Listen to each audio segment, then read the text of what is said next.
દર્શન મિત્રો, JP Gujarat news ચેનલમાં તમારું સ્વાગત છે। વડોદરા મહાનગરપાલિકાના કાયમી તથા કોન્ટ્રાક્ટના કર્મચારીઓના પ્રશ્નો બાબતે તથા નવી ભરતી કરવા બાબતે કમિશનરને વારંવાર રજૂઆત કરવા છતાં કોઈ કાર્યવાહી કરવામાં નહીં આવતા આજે મોટી સંખ્યામાં દરેક વિભાગના કર્મચારીઓ SC/ST કર્મચારી સંઘ યુનિયન પ્રમુખ શ્રી અશ્વિનભાઈ સોલંકીના આગેવાની હેઠળ કલેક્ટર શ્રીને આવેદનપત્ર આપવામાં આવ્યું હતું। રિપોર્ટ હનીફ મંસૂરી।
आपने आवेदनपत्र આપી આ દલિત પછાત ગરીબ વર્ગના કર્મચારીઓ કેટલા સમયથી પોતાનું લોહી રેડી અને વડોદરા મહાનગરપાલિકાની સેવા કરી રહ્યા છે।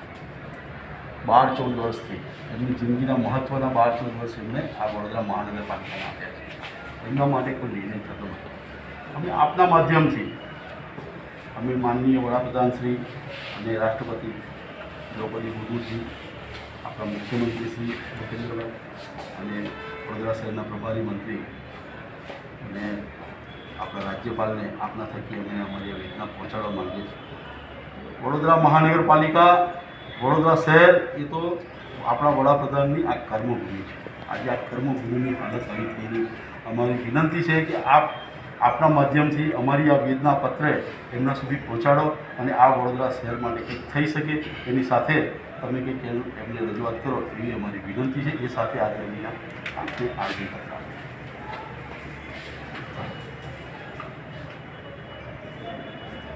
જો કદાચ ડૉક્ટર બાબા સાહેબ આંબેડકર હયાત હોત તો આજે એમણે પણ આ પરિસ્થિતિનો સામનો કરવો પડત અને આજે ખૂબ દુઃખી થયા હોત કે મારા બંધારણની આજે આ હાલત થઈ છે।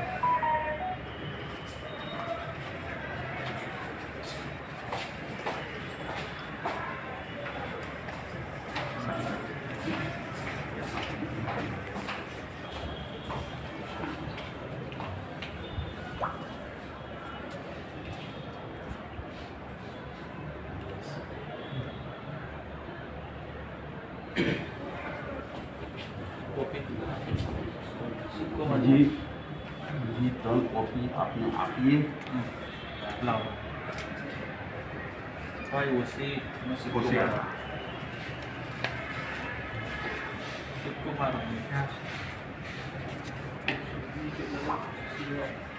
આશા રાખીએ સાહેબ કે અમારી વાત ઉપર સુધી પહોંચી.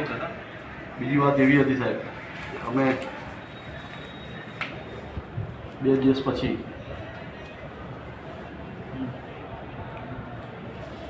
ધરણા કરીશું.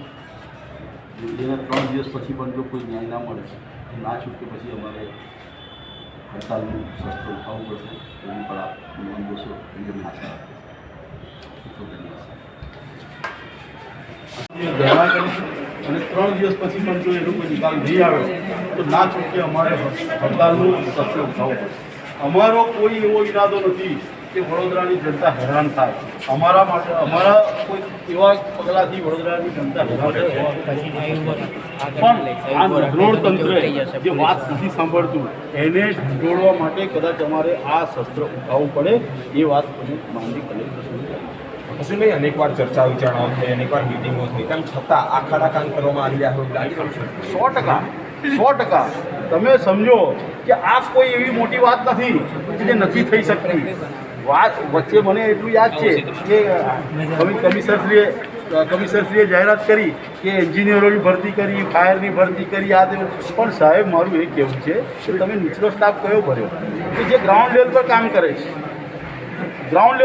કરે છે, એક સ્ટાફની જરૂર છે. એ ક્યાં છે? એટલે આ બધી વાત જે છે એમાં કંઈક ને કંઈક અંશે જ્યારે કોઈ નાના કર્મચારીઓને કંઈનો હક આપવાનો વિષય આવે છે તો કોઈક ને કોઈક એવું તત્વ છે કે જે એના સત્તાના જોરે એને દબાઈ અને કમિશનરને પણ પ્રેશરાઇઝ કરી અને આ કાર્ય થવાનું છે.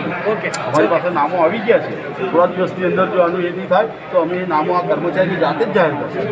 નાની મોટી મિટિંગો થઈ, અને મિટિંગો સંદર્ભે તમને શું લાગી રહ્યું છે? ચર્ચા વિચારણા અંતે કયા પ્રકારના નિર્ણયો, કયા પ્રકારનો વ્યૂ પોઈન્ટ લાગ્યો? મને એવું લાગે છે એમને જે નિર્ણય કરવો હોય એ કરે. અમે અમારા નિર્ણય પર મક્કમ. તમારી માંગણી નહીં સંતોષાય તો